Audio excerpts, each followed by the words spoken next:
Jadi sifatnya Allah ilahi, wujudnya Allah theos, gitu loh.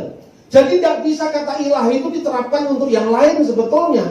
Maka di dalam teks bahasa Arab sering dikatakan la ilaha illallah, tidak ada ilah selain Allah. Dan ini bukan hanya ada dalam Al-Quran. 1 Korintus pasal 8 ayat 4 dalam terjemahan bahasa Arab, wa alla ilaha illallahul ahad.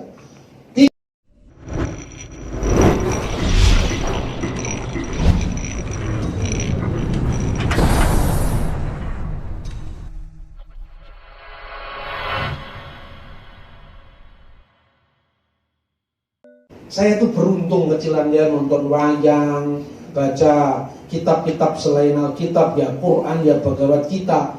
Maka terus kemudian bacaan saya yang banyak tadi mudah memberikan refleksi dalam keberagaman.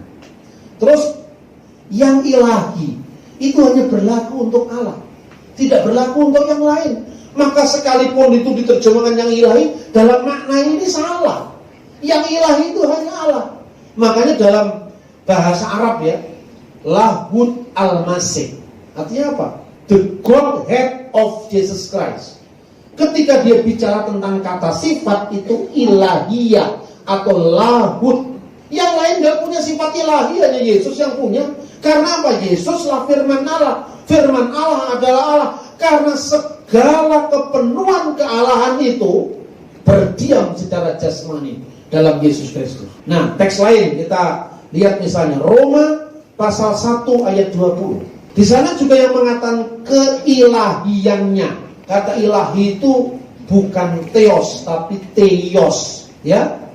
Sebab apa yang tidak nampak daripadanya, daripada Allah, yaitu kekuatannya yang kekal, kekuatannya yang tidak bisa rusak, kekuatannya yang abadi, dan keilahiannya, keilahian Allah dapat nampak kepada pikiran dari karyanya sejak dunia diciptakan sehingga mereka tidak dapat berdalih. Keilahian ini diberlakukan untuk siapa? Untuk Allah, tidak untuk yang lain. Ya, satu ayat lagi, Kisah Rasul 17 ayat 29. Tadi itu di dalam bahasa aslinya keilahiannya theotes, diterjemahkan dalam bahasa Arab lahud tuhu. Lahud keilahian. Kisah Rasul 17:29, ya. Karena kita berasal dari keturunan Allah, theos, kita tidak boleh berpikir bahwa keadaan ilahi, ya ini, keadaan ilahi ini kata sifat. Kata sifat dari theos sendiri. Theon, yang ilahi dari theon, yaitu Allah. Jadi sifatnya Allah ilahi, wujudnya Allah theos. Jadi tidak bisa kata ilahi itu diterapkan untuk yang lain sebetulnya. Maka di dalam teks bahasa Arab sering dikatakan la ilaha illallah, tidak ada ilah selain Allah. Dan ini bukan hanya ada dalam Al-Quran. 1 Korintus pasal 8 ayat 4 dalam terjemahan bahasa Arab, wa alla ilaha illallahul ahad, tidak ada ilah lain kecuali Allah yang esa. Walana ayat 6, ilahun wahidun, bagi kita hanya ada satu Allah, wa huwa Allahul Ab, dan dia adalah Bapa. Alladzi minhu kullu syai'in, yang daripadanya berasal segala sesuatu. Allah di sini adalah Bapa. Bukan berarti putra tidak Allah. Bukan berarti Roh Kudus bukan Allah. Allah satu-satunya yaitu Bapa. Wujudnya itu satu yaitu Bapa. Tapi bukan berarti Yesus bukan Allah. Karena apa? Di dalam dia secara jasmani, ya, seluruh kepenuhan kealahan itu tinggal. Kepenuhan kealahan ini berarti apa? Bukan berwujud di luar Allah Bapa. Maka gereja-gereja kuno merumuskan, ada orang yang mengatakan Yesus baru Dilantik jadi Tuhan tahun 325, itu ngawur lagi. Orang nggak ngerti-ngerti tapi sok tahu, makanya rungokno ini penting ini. Ini penting tenan. Tekan ora tekan tak peksa rungokne. Sebab kita tidak bisa berkhotbah itu nuruti jemaat seneng apa enggak. Sudah ndak usum itu. Seneng ora seneng rungokno ini firman Tuhan. Atos keletakan, empuk telan, gitu loh. Karena apa ini penting supaya kita tidak mengulangi lagi kesalahan demi kesalahan. Kemudian apa yang dirumuskan? Kata Tritunggal itu tidak mulai muncul dari abad-abad akhir, enggak. Akhir abad pertama, pertengahan abad pertama, Theophilus dari Antioquia sudah bicara tentang triados. Triados tu hotheos, ke hologos, kehu peneh permatu agion, yaitu Bapa, firman-Nya, dan Roh yang kudus. Itu disebut triados, Holy Trinity. Itu sekitar 150-an. Sebelum konsili tahun 325, ya toh? Terus yang kedua, Tertullianus dari Roma merumuskan apa? Bapa, Putra, dan Roh Kudus itu adalah una substansia, satu substansi, one substance, satu substansi. Tres persona, tiga pribadi. Perhatikan. Tapi pribadi ora berarti pribadi kayak Pak Deku, Pak Demo, Pak Lekmu, bukan itu. Pribadi di sini bukan pribadi psikologis. Pribadi yang sering kita munculkan dalam pembicaraan sehari-hari ini, pribadi zamannya Sigmund Freud, teori psikoanalisa. Satu pribadi dengan pribadi yang lain terpisah. Saya pribadi, Pak Yusuf pribadi, Pak Yakub pribadi. Tiga pribadi, satu kemanusiaan. Itu bukan satu tapi bersatu namanya. Gitu loh. Tapi pribadi dalam pengertian Tritunggal itu bukan itu. Itu pribadi zaman abad-abad modern. Pribadi pada masa-masa kuno itu maknanya apa? Una substantia tres persona, distingsi non divisi, diskresi non separati. Nah, tekan apa kira-kira tadi Yova? Mesti orang tekan, orang tahu sinau kok. Satu substansi dalam tiga pribadi, berbeda tapi tak terbagi, berbeda tapi tak terpisah. Bagaimana berbeda tak terpisah? Bapa dengan putra itu beda. Bapa bukan putra, putra bukan bapa, bapa bukan Roh Kudus, Roh Kudus bukan putra, Roh Kudus bukan bapa, gitu. Makanya disebut pribadi. Distingsi non divisi, bisa dibedakan tetapi tidak bisa dibagi-bagi. Diskresi non separati, bisa dibeda-bedakan tapi tidak bisa dipisah-pisahkan.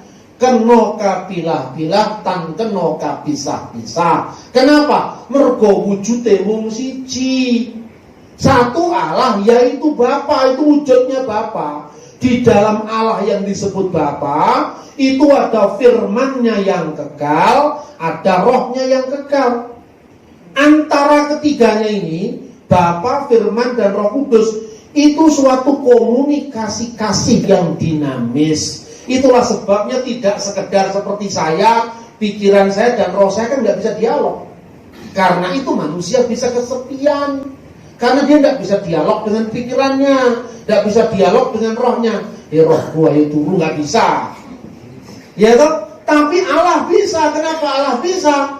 Karena ya memang Allah. Kenapa Allah bisa? Coba sekarang gini contohnya, gampangannya gini. Apakah Bapa dan Putra itu bisa komunikasi sebelum firman-Nya jadi manusia? Bisa. Coba baca di Yohanes pasal 17. Ya. Yohanes pasal 7 atau Yesus itu. Ayat 3. Coba Yohanes pasal 17 ayat 3. Inilah hidup yang kekal itu, yaitu bahwa mereka mengenal Engkau satu-satunya Allah yang benar dan mengenal Yesus Kristus yang telah engkau utus. Yesus itu utusan. Dalam mana apa dia utusan? Firman-Nya yang diutus ke dunia. Komunikasinya khusus, satu-satunya, ya. Maka dari monogenes theos. Allah mengasihi Yesus sejak awal. Baca ayat-ayat berikutnya. Engkau telah mengasihi aku sebelum dunia dijadikan. Nah, pertanyaannya sekarang, Allah itu esa, Allah itu maha kasih. Kasih Allah itu kekal apa tidak? Kalau nggak kekal, kira-kira seperti apa? Allah mengasihi. Kasih kan ada sasarannya tuh. Saya mengasihi istri saya. Ini yang mengasihi, ini yang dikasih, dan ada kasih kan? Kalau saya tidak punya istri, saya kesepian. Itulah manusia. Sekarang Tuhan, sak durunge langit bumi laut sak isine iki ana sing ana apa? Ora ana apa-apa. Kejaba saka Gusti Allah. Satu-satunya Allah. Terus Allah itu mengasihi. Sifatnya kasih, kasihnya kekal. Lah terus dikasihi sapa? Alam dunya urung enek, menungso urung enek, sapa sing dikasihi saiki? Tidak ada. Kalau tidak ada berarti Allah pernah bertepuk sebelah tangan kasih. Kalau tidak ada yang dikasih berarti Gusti Allah kesepian. Sunyi sepi sendiri tanpa dirimu lagi. Ayo, kalau Gusti Allah kesepian, apa itu maha sempurna? Tidak kan? Berarti harus ada sasaran kasih. Sasaran kasih itulah putranya Yesus Kristus. Lalu kasih yang disalurkan itu apa? Roh Kudusnya itu yang disalurkan sebagai sumber kasih, menyalurkan kasih kepada yang dikasih. Maka Tuhan tidak pernah kesepian. Tapi kalau Tuhan kasihnya tidak kekal, berarti ada waktu Tuhan mengasihi tapi tidak pernah kesampaian. Kasihan sekali Gusti Allah ini. Kasihnya tidak pernah sampai. Tekan apa enggak? Ini ngelmu tua ini. Kudu diwejangne nalika ora ana suarane kutu-kutu wangatogo. Sing utek ora tekan ya dadine saksi Yehova. Ya toh, suatu Allah huruf kecil, dadi mormon, lembaga ilahi mergo uteke ora tekan. Gitu loh. Nah, sekarang ketika firman menjadi manusia, berarti ada dua dong. Bener memang ada dua. Tapi kenapa firman itu lebih rendah dari Bapa? Bapa itu lebih besar daripada aku, kata Yesus. Apakah firman-Nya lebih rendah dari Bapa? Tidak. Dalam urutan penyebutan tentu Sang Wujud duluan. Sang Wujud, firman yang diam dalam Sang Wujud, dan Roh Kudus yang diam dalam Sang Wujud. Ya toh? Maka Bapa, Putra, dan Roh Kudus. Diskresi non separati. Distingsi non divisi. Ini bahasa teologi yang sangat mendalam. Kemudian ketika menjadi manusia, Ibrani 2 ayat 9, baca. Ibrani 2 ayat 9. Ya. Tetapi dia yang untuk waktu yang singkat dibuat sedikit lebih rendah dari malaikat-malaikat, yaitu Yesus. Kita lihat yang oleh karena penderitaan maut dimahkotai dengan kemuliaan dan hormat, supaya oleh kasih karunia Allah ia mengalami maut bagi semua manusia untuk waktu yang singkat, supaya mengalami maut. Berarti kapan waktu yang singkat itu? Ketika firman menjadi manusia. Firman itu telah menjadi manusia dan tinggal di antara kita, dan kita telah melihat kemuliaannya, yaitu kemuliaan yang diberikan kepadanya sebagai anak tunggal Bapa, penuh kasih karunia dan kebenaran. Firman menjadi manusia. Ketika firman menjadi manusia, dia bisa mati kan? Apakah dia mati sebagai Allah? Tidak. Dia yang dibunuh dalam keadaannya sebagai manusia. Di mana ayatnya? 1 Petrus pasal 3 ayat 18. Dia yang dibunuh dalam keadaannya sebagai manusia. Di dalam kodrat ganda Yesus Kristus, Mia pesis tonteon lokon sesar komeni. Satu kodrat ganda firman yang menjadi manusia. Ini konsili Efesus. Satu kodrat ganda firman yang menjadi manusia. Makanya diterjemahkan dalam bahasa Arab. Satu kodrat ganda. Wahid tobi'atan murokabat. Min tobi'atain. Tobi'at al-murokabat. Tobi'at ganda. Natur ganda, sekaligus firman Allah yang menjadi manusia. Dalam keadaannya sebagai manusia dia mati. Contohnya, saya satu dengan roh saya. Ketika saya kena pisau, kebacok, keiris, yang keiris tubuh saya kan? Apa roh saya ikut teriris? Tidak, roh raiso diiris-iris.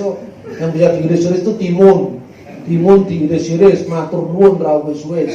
Ya, yang bisa diiris-iris itu timun, tubuh. Tapi roh bisa diiris tidak. Tapi rohmu sakit apa tidak? Ya sakit, tapi bukan sakitnya tubuh. Sakitnya di sini itu. Sakitnya roh itu, bukan tubuh yang sakit. Berarti firman Allah mengalami kesakitan dalam tubuhnya.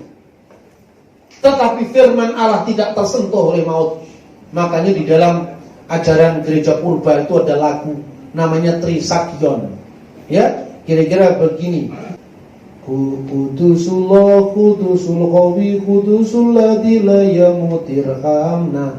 Kuduslah engkau ya Allah, kuduslah engkau yang maha kuasa, kuduslah engkau yang tak berkematian, yang disalibkan bagi kami. Ya man sulibta audon anna irhamna. Yang disalibkan bagi kami, kasihanilah kami. Jadi subjek yang bisa disalib dengan subjek yang tidak bisa mati itu satu sedemikian rupa. Tetapi ketika dia disalib, firman Allah tidak mati. Yang mati kemanusiaan yang dikenakan oleh firman Allah. Ilmu tua ini harus tekan ora. Ini Alkitab loh. Ini sesungguhnya bukan hal yang sulit apabila kita berakar pada firman Tuhan. Makanya hubungan itu disampaikan. Kalau sekarang katakan, apakah Bapa itu putra? Bukan. Bapa ya Bapa, Bapa itu wujud, putra itu firman.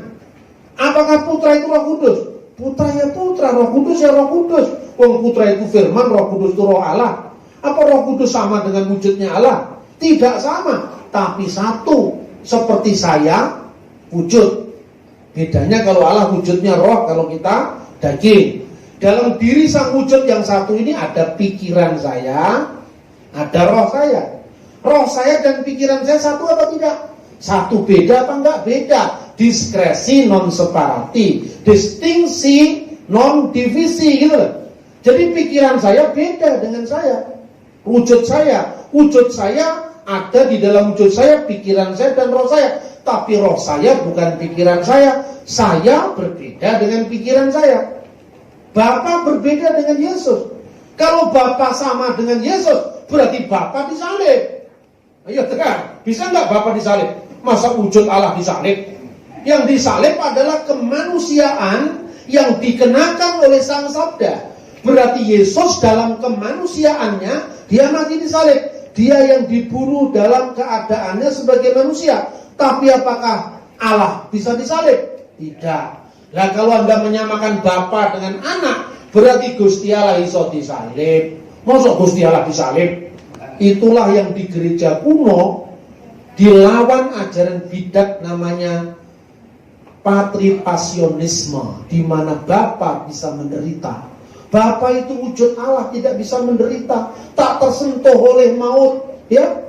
Maka dikatakan Kudusullah, kuduslah ya Allah. Kudusul Qawi, kuduslah yang maha kuasa. Kudusul ladzi la yamut, kuduslah engkau yang tak berkematian. Kasihanilah kami. Ini nyanyian-nyanyian liturgi-liturgi gereja purba yang sangat penting. Kesimpulan sekarang, Bapa, Putra, dan Roh Kudus adalah Allah yang satu. Makanya kadang-kadang dirumuskan begini, Bapa itu wujud Allah, maka wujud Allah itu bersifat AG, Genesia, tidak dilahirkan. Karena dia sumber segala sesuatu. Makanya 1 Korintus pasal 8 ayat 6 tadi dikatakan, walana ilahun wahid wa huwa al-abul ladzi minhu kullu syai'in. Satu Allah saja, yaitu Bapa, yang daripadanya berasal segala sesuatu. Artinya apa? Bapa itu sumber bagi segala sesuatu, termasuk sumber bagi alam semesta yang di luar dirinya, termasuk sumber bagi dirinya sendiri, karena dalam dia yang menjadi sumber firman keluar dari wujud Allah, yang menjadi sumber Roh Kudus yang keluar dari wujud Allah. 1 dan 2 ayat lagi. Yohanes 8 ayat 42. Bapa itu sumber, Yesus keluar dari sumber itu. Yohanes pasal 8:42. Kata Yesus kepada mereka, jikalau Allah adalah Bapamu, kamu akan mengasihi aku, sebab aku keluar dan datang dari Allah. Aku yang keluar dari Allah ini, aku sebagai firman yang kekal, atau aku sebagai putra Maryam? Aku yang mana ini? Kalau aku anaknya Maryam, keluar dari mana? Dari perutnya Bunda Maria. Makanya ayatnya di Lukas 1:42, terpujilah engkau di antara semua perempuan, kata kepada Maria, dan terpujilah buah rahimmu. Siapa buah rahim Maria? Tuhan Yesus secara manusia. Tetapi sebagai firman, keluar dari mana? Keluar dari Allah. Ini bukan konsili Nikea saja yang merumuskan. Ignatius dari Antioquia tahun 107 dia meninggal, sudah menulis dalam surat-surat penggembalaannya, Ek Theos Ke Ek Marias, yang pertama keluar dari Allah sebagai firman Allah, Ke Ek Marias, yang kedua keluar dari Maria sebagai manusia. Jadi kita mengenal di dalam diri Yesus ada 2 aspek, kemanusiaannya dan keilahiannya. Sebagai ilahi, sebagai Allah, Yesus sepenuhnya Allah, karena Kolose tadi, di dalam dia secara jasmania berdiam seluruh kepenuhan kealahan, maka Yesus perfect in Godhead. Ketika dia menjadi manusia, apa Alkitab mengatakan separuh manusia? Tidak. Firman itu telah menjadi manusia, sepenuhnya manusia. Kalau dia tidak sepenuhnya manusia, dia tidak bisa menebus kita. Kalau dia tidak sepenuhnya Allah, dia tidak bisa menebus kita di hadapan Allah sebagai Parakletos, pembela. Sebagai manusia supaya setimpal dengan dosa kita, dia sepenuhnya sama dengan manusia. Ngelmu tua ini mas. Orang-orang yang dipenuhi, dicerai oleh Roh Kudus yang tekan mikir iki. Sing ora tekan dadi saksi Yehova yang mengajarkan hal huruf kecil, sing ora tekan dadi Mormon yang mengajarkan lembaga ilahi di mana Yesus cepot dari Gusti Allah. Itu loh. Ingat-ingat itu. Sing ora tekan dadi Mormon, ya. Mormonnya percaya lembaga ilahi, firman Allah cepot dari Gusti Allah. Sing ora tekan dadi saksi Yehova, jadi Allah huruf kecil. Itu bukan ajaran Alkitab. Santo Agustinus, dia lahir sebagai anak yang bandel sekali, nakal sekali. Ibunya setiap hari berdoa untuk Agustinus agar dia bertobat. Tetapi karena kuasa doa yang luar biasa itu dijawab oleh Tuhan, Agustinus menjadi seorang bapak gereja yang terkenal. Masa mudanya dia belajar seluruh filsafat Yunani. Dia belajar Neoplatonisme, dia belajar Pino, dia belajar filsafat Aristotelian, dia belajar filsafat Epikuros, filsafat macam-macam dia belajar. Ketika dia ditangkap oleh Tuhan Yesus, dia menjadi pelayannya, dia menjadi imam bagi gerejanya. Agustinus mengatakan apa? Seluruh filsafat ini sudah saya pelajari, aliran-alirannya. Aku telah belajar tentang logos yang ilahi dari Pino, Aku telah belajar logos dari Neoplatonisme, tetapi satu yang tidak kujumpai, logos itu telah menjadi manusia. Artinya, jangan orang hanya menyamakan, di sini ada logos, di filsafat Yunani ada logos, berarti Injil Yohanes ini ciptaan dari filsafat Yunani. Atau minimum mengatakan, ini kontekstualisasi dari filsafat Yunani. Karena Anda tidak pernah membaca langsung tulisannya Plato, Anda tidak pernah membaca langsung tulisnya Plotinus. Ini loh tak ceritanya. Dunia ini, panggung sandiwara kata Ahmad. Dunia ini, kalau dalam pandangan filsafat Yunani, ada alam ide yang sempurna, yang tunggal tak terbagi, di mana Allah ada di sana. Dan alam temporal, alam di sini dan kini, yang berubah-ubah, yang jamak. Alam di sini ini bayangan dari alam di sana. Theos atau Allah tinggal di alam yang tak tersentuh ini. Kita yang serba kotor, penuh dosa ini, tinggal di kosmos yang serba penuh cacat celah ini, yaitu dunia ini. Antara dunia kini, dunia di sini dan kini, dengan dunia ide di sana dan akan datang, itu seperti jurang yang tak terjembatani. Allah tidak mungkin bisa jadi manusia. Allah tidak mungkin menyentuh dunia ciptaan yang kotor itu. Sebaliknya, manusia juga tidak mungkin ke sana. Maka ada yang dinamakan logos. Fungsi logos dalam filsafat Yunani adalah demiurgos, intermediary being. Dudualah ning yo dudu menungso. Ini logosnya Yunani ini. Allah bukan, manusia juga bukan. Lah apa yang bukan-bukan? Bukan Allah, bukan manusia, apa ya yang bukan-bukan? Tidak jelas posisinya. Ungkapan logos dalam Injil Yohanes tidak muncul dari filsafat Yunani. Iman Kristen bukan ciptaan dari filsafat Yunani. Karena logos itu sepenuhnya Allah. Mana ada orang Yunani mengatakan logos itu Allah? Logos itu intermediary being, bukan Allah. Maka Injil Yohanes mengatakan ke theos in ho logos. Maka theoslah logos itu sepenuhnya. Karena apa? Di dalam dia secara jasmania tinggal seluruh kepenuhan kealahan. Mana ada ajaran seperti ini di filsafat Yunani? Di filsafat Yunani logos itu bukan Allah. Tengah-tengah. Allah bukan, dunia bukan. Itulah filsafat Yunani. Dan logos tidak mungkin jadi manusia. Tapi dalam iman Kristen, Kehologos sax egeneto, dan firman itu telah menjadi manusia. Sepenuhnya Allah sebagai firman Allah, sepenuhnya manusia adalah kodrat ilahinya turun menjadi manusia. Ini bukan ajaran filsafat Yunani.